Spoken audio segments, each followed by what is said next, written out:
Empire of Dirt. Sister wives Kody's Coyote past dream hurt his exes and 7 other ways he let them down. I will explain everything. Never miss this video. Please subscribe to the channel. As Trent Reznor sings in the 9 Inch Nails song Hurt, his Empire of Dirt, Sister Wives star Kody Brown is prolonging the Coyote past story, maybe in an attempt to exert control over his ex-wives, Meri and Janelle Brown. The causes that brought down the well-known family are illuminated by that patch of land, which represents many dashed hopes and agonizing feelings. The Browns acquired the Arizona property in 2018, and it's evident that the past has a lasting, negative impact given the ongoing conflict over Coyote Pass. Even when it comes to the emotional battlefield that is Coyote Pass, Kody always prioritizes Robyn Brown over the other women. Meri and Janelle want a fair portion of the income from the sale of the property, but Kody controls the reins. He recently stated on screen, "We didn't all pay equally for Coyote Pass. At least 92% of the total lot was paid for by me alone."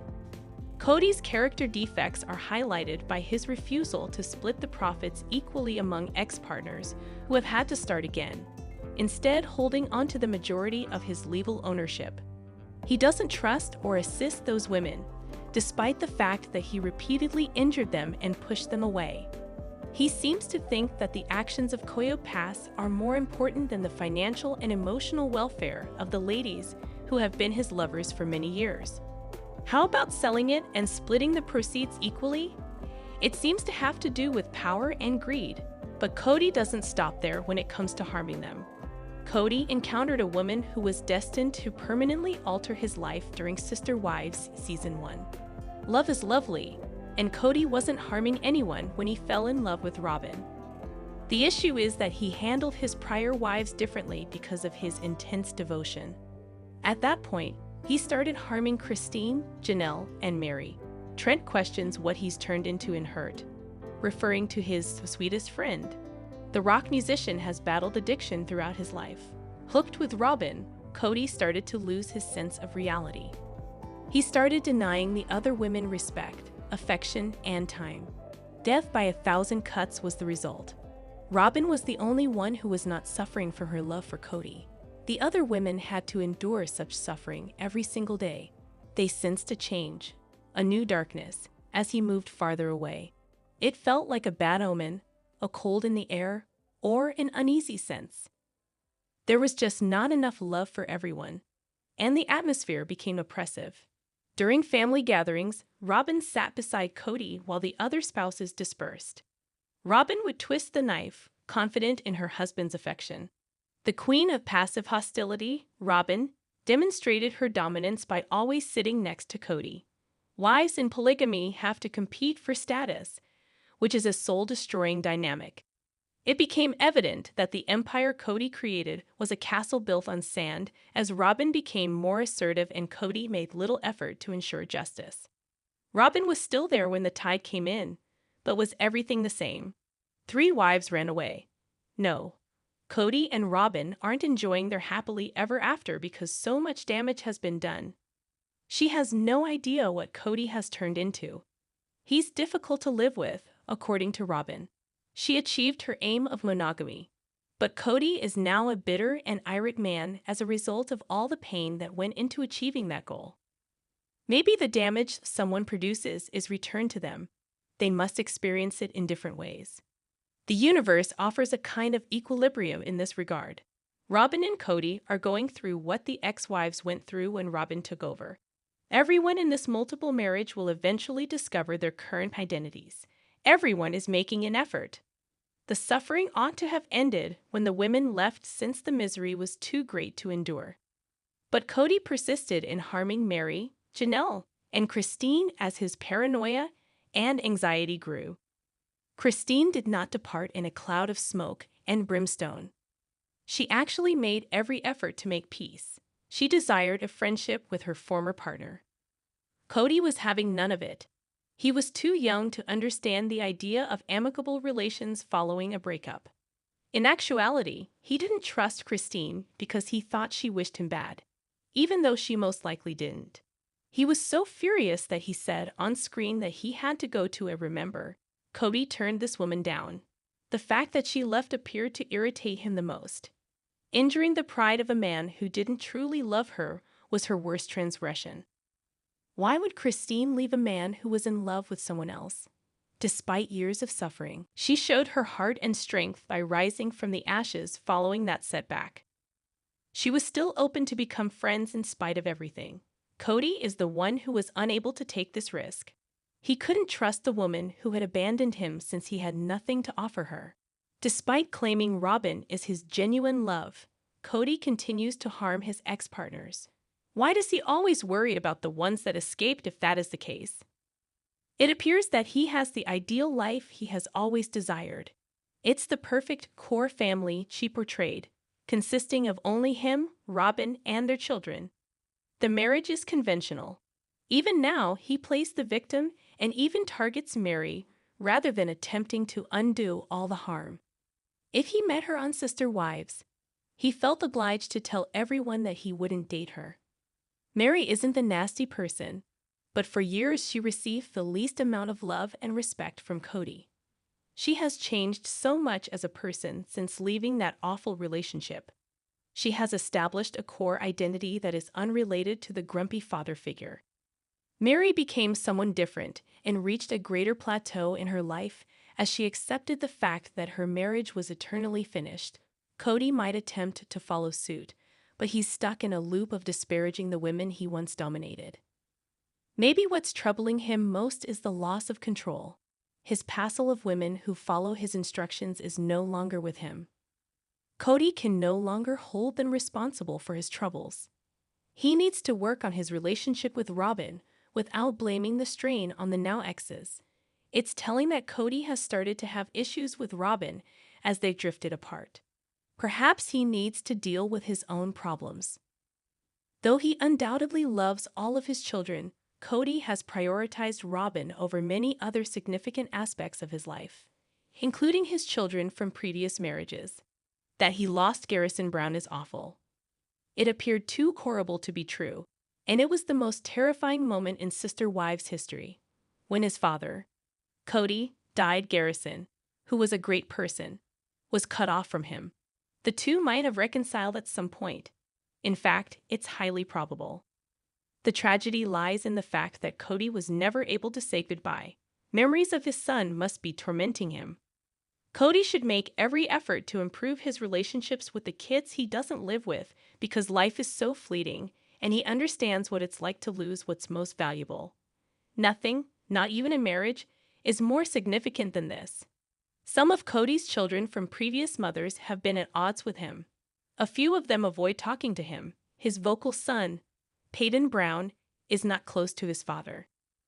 Even though Kody made a big deal out of adhering to anti-COVID regulations, he even says Kody never had the COVID-19 vaccine. Did Kody's anti-vaxxer stance make those regulations so stringent? He and Robin alone are certain. It says volumes that Peyton would degrade his father in such a way. He also had on a t-shirt that made fun of Robin's nanny and Kody. It should be simple to get the respect of his own children if he consistently shows them affection and gives them a sense of security and emotional comfort. But Kody has a lot of trouble with this. He seems to connect with younger children more easily. But there is always hope, and the mothers of these children will be appreciative if Kody works on this. Mothers currently handle the majority of the work while always providing love and care. This doesn't really give them a break. It's all their fault. When Kody changes, he can experience a sense of calm. Spending time with children is the best thing there is. They simply need to gain and maintain the trust of their parents, who they are destined to adore. Not many people like Kody as a reality star. He probably has his supporters, but his detractors probably exceed them. He has harmed his reputation by making blunders, like prioritizing Robin before all else. Kody likely spends some time considering his image as he continues to postpone a Coyote pass sale as he grieves the terrible loss of his kid. He dwells on his emotions too much, wallowing in anger and bewilderment. Everybody has their own lives. 3 wives have left. Even though Kody officially owns the majority of the land, selling Coyote Pass and dividing the earnings equally among his ex-partners is the best way for him to put an end to the negativity, doubts, suspicions, envy, and dread. That deed of kindness could make all the difference. Since she broke up with Kody, Janelle has endured the most hardship. She will never be able to move over the loss of her kid, but she is incredibly resilient. It must be terrifying and intimidating for her to be dealing with financial difficulties alone. However, no one's toolkit is better than hers, because she values herself and has other children to care for. Janelle is able to survive. She struggled to pull herself up after Kody threw her into a downward spiral. Janelle started a business selling t-shirts, as can be seen above. The one with Kody's put down is the one above. Indeed, he referred to Janelle as the while many other wives sat at home and did as they pleased. The honest lady who was prepared to work to support the family and occasionally wanted to go camping with her husband is not a Teflon queen. This is just another crude attempt to undermine someone who may be a better person than himself. She's worse, but who can say that? The patriarch is the only one who believes that. His friend Janelle helped him every day. She was kind and faithful. She didn't lose her temper until Kody essentially left her and her kids during the COVID-19 pandemic. Though nothing sticks to her, he believes she commits horrible things. But what has she actually done? She complained about not having any support as a single mother. For a very long time, the pandemic continued. Additionally, she lost the child she attempted to save agony, and more pain. With the exception of Robin, the trauma endured by the brown women is astounding. Kody also experiences agony. Everyone is in pain, even while some of the drama may have been exaggerated for the benefit of the audience. It is clear from the conflicts and estrangements that there are actual problems in this family. The situation won't shift with more vitriol and put-downs. Hurt is a song about pain. It's about accepting, comprehending, and attempting to endure it. It's about doubt and self-loathing. It's a sorrowful, honest, and unvarnished song. In a heartfelt tribute to Trent's incredible inventiveness and integrity, Johnny Cash asked Trent if he could record the song. Kody shouldn't play the victim so frequently. Even if everyone has been a victim in some way, Kody has so much more than Trent, who composed Hurt while struggling with an addiction that almost took his life. They can be counted here because Kody doesn't always count his blessings. He has a long-term relationship with his wife, whom he loves. He wouldn't trade her for anybody else, even though it's not perfect. That is something that many individuals lack. Even his alienated family members love him, as do his children. He might enjoy their company and mend those rifts. There are those who desire children yet do not have any. They are an additional boon. Kody may and will purchase another home, even if he listed his fancy home for $1.65 million. Coyote Pass is owned by him at 97%. He is well known. Kody is free. Money cannot make up for the tragedy of his son's passing. Therefore, he deserves sympathy. He is surrounded by love, nonetheless. All he has to do is see it clearly and realize how valuable it is. So much misery comes from not appreciating the beauty that is everywhere. The love and the simple things, like food on a table or a TV show to watch. Kody is overcomplicating his life. He needs to sell Coyote Pass so he can take some time to smell the roses. He needs to learn how to truly enjoy his loved ones. He needs to quietly contemplate the hurt and try to make it better. Life doesn't last forever, and every day is a gift. It's about finding beauty in even the harshest situations. It's seeing God in other people, in nature, in oneself. God is love. When Kody focuses on gratitude, he can turn his empire of dirt into a shining kingdom, where the sun almost always shines. It's all in the mind. The Sister Wives star has so much potential, and if he develops the gentler side of himself, he can be happy, hanging onto Coyote Pass, which is really just some earth and trees and a pond, is just holding him back.